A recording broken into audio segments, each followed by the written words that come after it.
night in Toronto, followed by the battle for LA. You're going to hear that phrase a lot this season, the Lakers and the Clippers. Speaking of LeBron James and the Lakers, or at least the Lakers, LeBron and virtually every other rotation player not playing. As the Lakers and Warriors met for the fourth time this preseason. They're playing way too often. Steph Curry's played and making shots, so I see that. Yeah, he doesn't seem to mind. He had 14 in the first quarter. We're flashing back to Monday, because again, they've played each other 4 times. Zach Norvell Jr. crosses over Jordan Poole. Yeah, okay? Not the sprained ankle fall down trip. Yeah, so this is back to reality.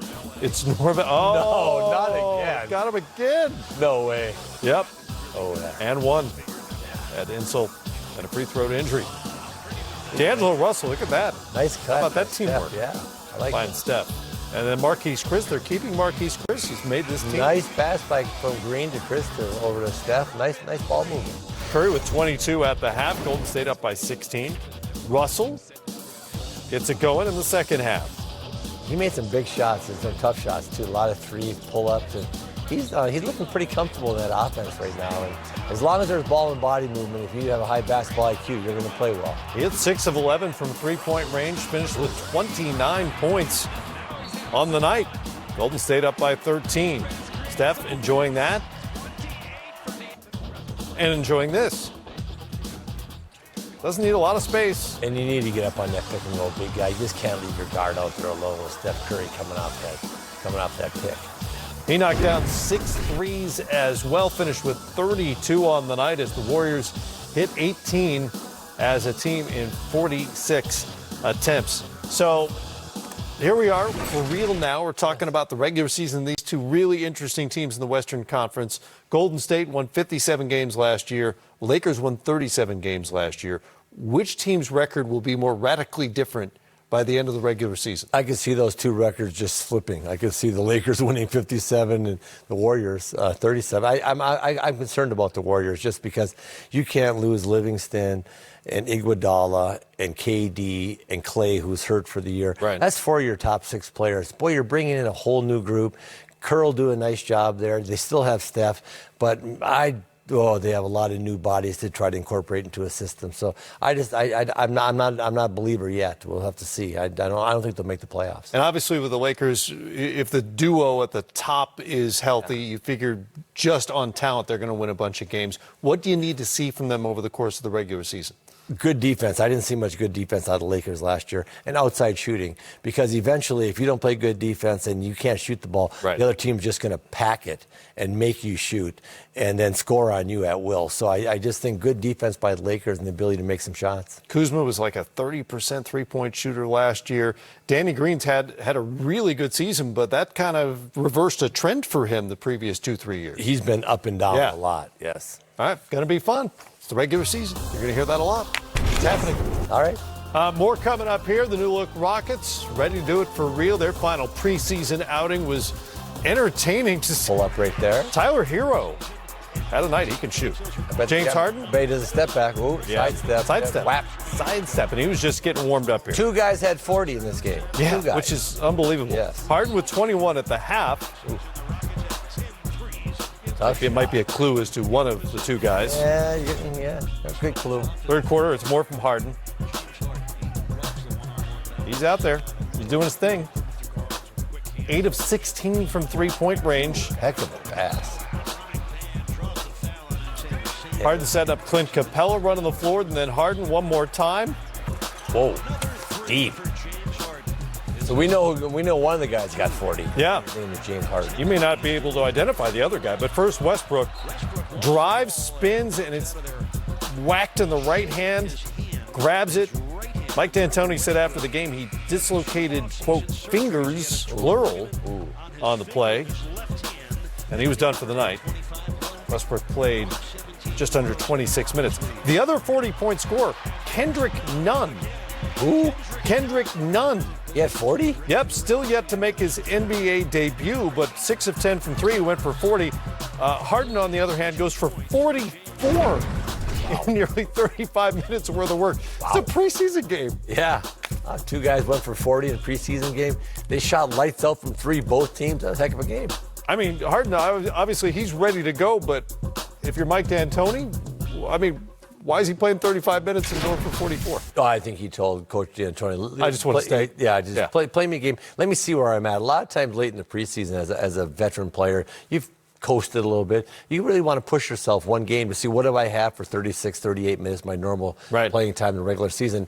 And James found out he had a lot. He had 44 points in him and big shots down the stretch. You want to find that regular season gear at least once and feel it before you go into the season.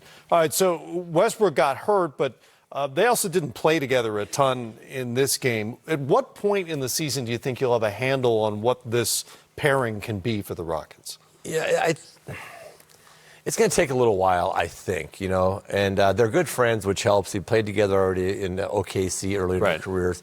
But they both are really ball dominant. And for things to work, everybody says little things. There's no little things in basketball. There's winning plays and non-winning plays. Like, are you going to sprint the floor if you don't have the ball? Are you going to, if the floor gets overloaded and the guy comes, who's going to just give up the cut?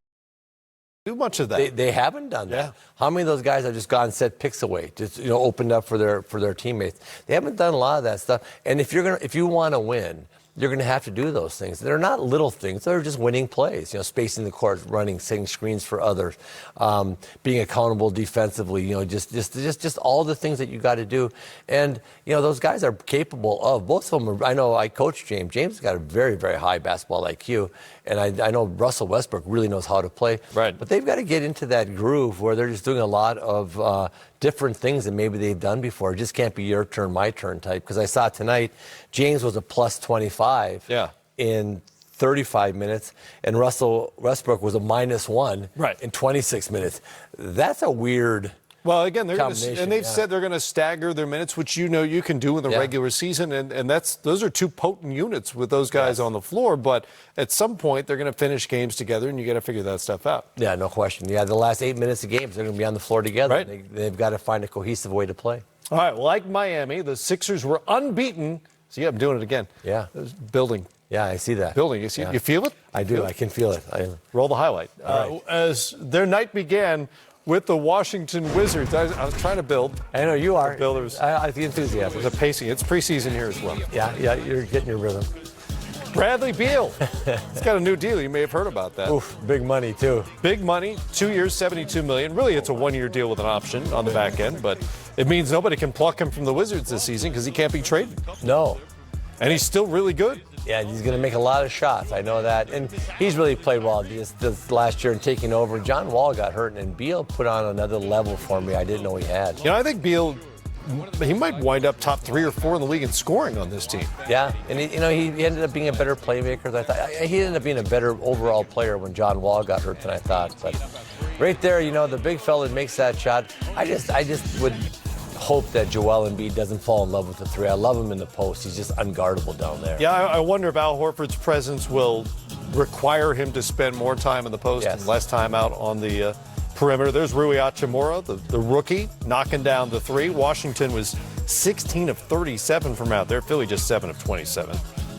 Embiid, a flagrant foul there on Mo Wagner. It's the preseason. Ooh. Come on, Joe. Let me see. Yeah, got him in the head. I guess he hit him, yeah. Yeah, got him in the head. Mo landed on his back. I've seen worse. It's not malicious. No, not at all. But he did hit him in the head. Easy for me to say it's no big deal. Well, Washington beat him, and Philly was undefeated going into that. Undefeated, no longer. No longer. 4-1. Will they be able to recover when the regular season begins? Well, they have a week to recover. It's a momentum killer.